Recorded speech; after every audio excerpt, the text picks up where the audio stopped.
लघु उत्तरीय प्रश्न 60 लघु शब्द उत्तर में दे 60 लघु शब्दों में उत्तर दे। तो पहला 1848 के फ्रांसीसी क्रांति के क्या कारण थे? 1848 के फ्रांसीसी क्रांति के क्या कारण थे? तो हम देखेंगे यहाँ 1848 के फ्रांसीसी की क्रांति के कारण क्या थे। लुई फिलिप के शासनकाल में 1848 ईस्वी की क्रांति हुई थी। मतलब शासनकाल किसका था? शासनकाल मतलब कि राज उसका चल रहा था। लुई फिलिप के शासनकाल में 1848 ईस्वी क्रांति हुई थी। फ्रांस का सम्राट लुई फिलिप ही था। सम्राट मतलब राजा। फ्रांस का जो सम्राट था लुई फिलिप ही था। इस क्रांति के दौरान यूरोप में मेटरनिक युग का अंत हो गया। मेटरनिक युग का क्या हो गया? अंत हो गया। क्रांति के बाद मेटरनिक युग का अंत हो गया। लुई फिलिप अपने विरोधियों को खुश करने के लिए स्वर्णिम मध्यवर्गीय नीति का अवलंबन किया जो इस क्रांति का कारण बना। लुई फिलिप ने अपना प्रधानमंत्री गेजो को बनाया जो कट्टर प्रतिक्रियावादी था। मतलब गेजो जो था सिर्फ अपना ही सोचता था कि जनता के लिए नहीं सोचता था और राज प्रथा सोचता था कि अपना ही फायदा हो और जनता कहीं चूल्हे के भार में जाए, उससे कोई माने मतलब नहीं था। वैधानिक सामाजिक और आर्थिक सुधारों का गेजो विरोध करता था। वैधानिक सामाजिक और आर्थिक सुधारों का गेजो विरोध करता था। ये जो था गेजो था कट्टर क्या कहता है सामाजिक और आर्थिक सुधारों को विरोध करता था। कहता था कि जनता को जितना चाहे उतना लूट लो। चलिए अगला देखते हैं क्वेश्चन। इटली जर्मनी के एकीकरण में ऑस्ट्रिया की क्या भूमिका थी? इटली जर्मनी के एकीकरण में ऑस्ट्रिया की भूमिका क्या थी? चलिए उत्तर देखते हैं। जब इटली का एकीकरण हो रहा था उसी समय जर्मन क्षेत्र में भी समान प्रक्रिया चल रही थी। इटली और जर्मनी की एकीकरण धीमा पड़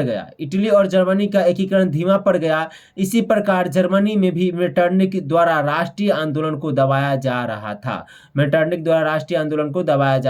देखिए इटली और जर्मनी को अगर एकीकरण नहीं होने दे रहा था तो सिर्फ ऑस्ट्रिया इसके बीच में था, नहीं तो ये दोनों का एकीकरण आराम से हो जाता था। ऑस्ट्रेलिया बार बार इसको बीच में कुछ ना कुछ प्रॉब्लम ला देता था।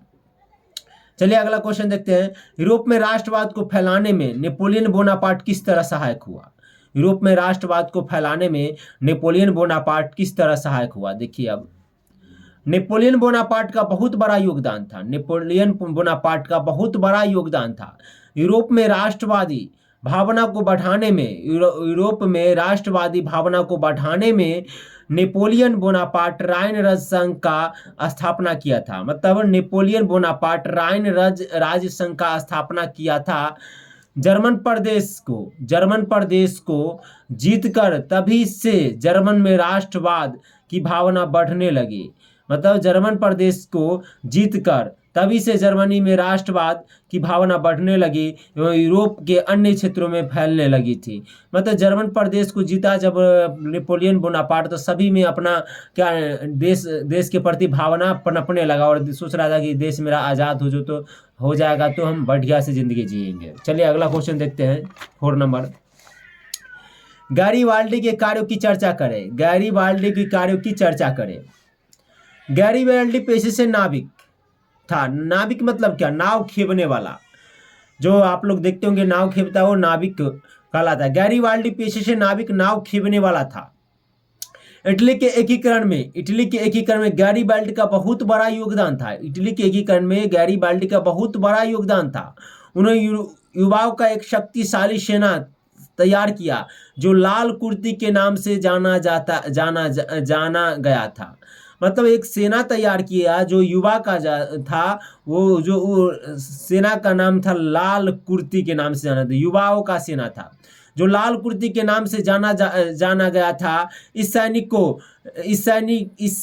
को लेकर उन्होंने सिसिली तथा नेपल्स को जीतकर वहाँ गणराज्य की स्थापना की बाद में उन्होंने अपनी सारी संपत्ति राष्ट्र को दान दी। मतलब जितना भी उसके पास संपत्ति था और जीता हुआ सारा संपत्ति किसको दी? राष्ट्र को दान। जैसे आपको एपीजे अब्दुल कलाम, जितना भी उनके पास संपत्ति था वो सारा राष्ट्र को दान कर दिए। उसी प्रकार गैरिबाल्डी ने भी अपने राष्ट्र को दान, अपने देश को दान कर दिया। चलिए लास्ट क्वेश्चन देखते हैं। विलियम के बगैर जर्मनी का एकीकरण बिस्मार्क के लिए असंभव था, कैसे? कह रहा है विलियम के बगैर जर्मनी का एकीकरण बिस्मार्क के लिए असंभव था, कैसे? चलिए आंसर देखते हैं। विलियम ने बिस्मार्क को अपना चांसलर नियुक्त किया था। विलियम ने बिस्मार्क को अपना चांसलर नियुक्त किया था ताकि जर्मनी की एकीकरण हो सके।